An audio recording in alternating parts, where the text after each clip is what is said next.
Dengar semua orang yang ada duit, termasuk saya yang bercakap, kesemua setiap ringgit yang diberikan oleh Allah itu adalah amanah untuk diagihkan dan diberikan, dikongsikan bersama orang-orang miskin yang ada di keliling kita. Kita ada gaji 6,000, kita ada gaji 3,000, kita ada gaji 19,000, kita ada gaji 34,000 sebulan, kita ada gaji 200,000 sebulan. Ini bukan contoh, ini betul.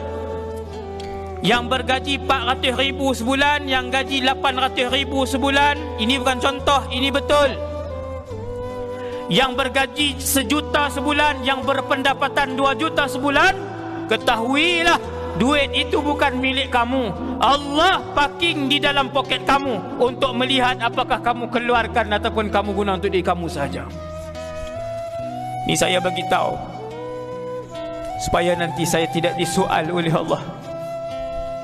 Seandainya semua orang kaya mengeluarkan zakat, maka tidak akan berbaki seorang pun miskin di satu daerah itu.